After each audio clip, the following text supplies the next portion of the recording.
আসসালামু আলাইকুম ভিউয়ার, সবাই কেমন আছেন? আশা রাখি অনেক বেশি ভালো আছেন। আপনাদের ফাতেমা আপার একটা ব্লগ নিয়ে চলে আসলো। তো যাই হোক, আমি হচ্ছে যে ডাউল টাউল ঘুটে ঘুটে সুন্দর করে হচ্ছে ডাউলটা ঘুটে নিচ্ছি। আর আমাদের বাচ্চারা তো ডাউল পেলে কোনো কথাই নেই, এত বেশি পছন্দ করে। আমার বড় মেয়ে ছোট মেয়ে দুইটাই পাতলা ডালারকে অনেক বেশি পছন্দ করে।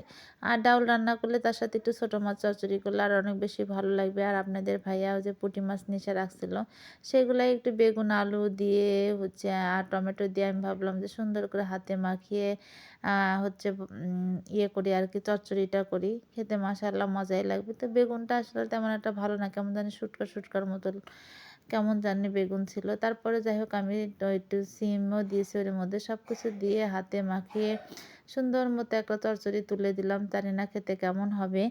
তো আসলে শীতের সময় হাতে মাখানো তরকারিগুলোই কিন্তু অনেক বেশি ভালো লাগে। মাশাআল্লাহ, যে আমার তরকারিটা হওয়ার পথে একদম পানি শুকিয়ে একদম পুরপুরি হয়ে যাবে, তখন আমি আর কি। আর এদিকে আমার ডাউলটাও সুন্দর করে জাল দিয়ে নিচ্ছে। আমি একদম ডাউল ঘোটার পর একদম পানি দিয়ে অনেক সময় নিয়ে নিয়ে হচ্ছে একদম মানে জাল করে নিই। জাস্ট তেলে দেওয়ার পর আমি আর তেমন একটা জাল দিয়ে নিই, এতে করে ডাউলের টেস্টটা সুন্দর থাকে। তার সাথে সাথে আমি এখানে হচ্ছে ভাজিও করে নিচ্ছি। এখানে পেঁয়াজের ফুলকা আর কি, আর আলু আর বাঁধাকপি এটা দিয়েও একটা ভাজি করে নেব। আর আমার কিন্তু সবজি খেতে ভালো লাগে, রুটি টুটি দিয়ে এগুলো খাবো আর কি। তো যাই হোক, আমি সুন্দর মতো সেটা একটু ভাপ দিয়ে নিয়ে পরে তেলে দিয়ে নেব। এদিকে আমি ডাউলটাও হচ্ছে তেলে দিয়ে নিচ্ছি। আমি দৈনন্দিন যেভাবে রান্না বান্না করি সেই ভিডিওগুলোই আপনাদের সাথে সুন্দর মতো শেয়ার করার চেষ্টা করি।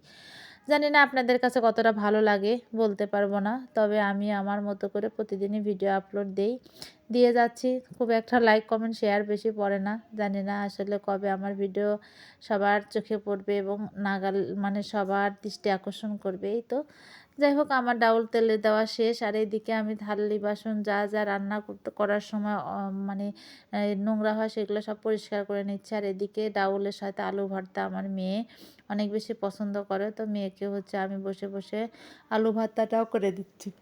তা আলু ভর্তা দিয়ে ডাউল দিয়ে বা ডিম ভাজি, আলু ভর্তা, ডাউল, আলু ভাজি এগুলো দিয়ে কিন্তু ডাউল খেতে অনেক বেশি মজা লাগে। জানি না কাদের কাদের কেমন লাগে। আর এদিকে যে একটা পিস মিষ্টি এখনও পড়েই আছে, জানি না সে আমার বড় মেয়ের জন্য রেখে দিয়েছি। সে মানে সহজে খাবে না, আবার পরে শেষ হয়ে গেলে বলবে যে আমারটা মানে খাইছো কেন।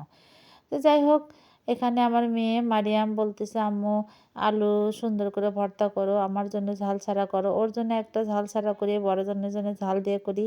এটা আমার প্রত্যেক দিনেরই। আর এই আঠালোর এই হাগড়াই আলু ভর্তাটা ওরা অনেক বেশি পছন্দ করে। আর বগুড়াতে আসার পর থেকে আমি গত বছর থেকে বুঝতে পারছি যে এই আলু ভর্তা এটা। তো তারপর থেকে খাচ্ছি, মাশাআল্লাহ অনেক বেশি মজা। আর এদিকে বিকালবেলা আমি যেহেতু রোজা ছিলাম, তাই কয়েকটা পাকোড়া ভেজে নিচ্ছি যে ইফতারের সময় মানে খেয়ে নেব। যাই হোক, পরবর্তীতে যে যেখান থেকে আমার ভিডিওটা দেখবেন অবশ্যই লাইক কমেন্ট ফলো দিয়ে থাকবেন, তাহলে অবশ্যই আমার ভিডিওটা আপনাদের সামনে যাবে। আর অবশ্যই একটু কমেন্ট করবেন, শেয়ার করবেন। আপনাদের ভালোবাসা, আপনাদের সাপোর্ট, আপনাদের সহযোগিতা আমাকে অবশ্যই অনেক দূর এগিয়ে নিয়ে যেতে পারবে। এই প্রত্যাশা শেষ করছি। আল্লাহ হাফেজ।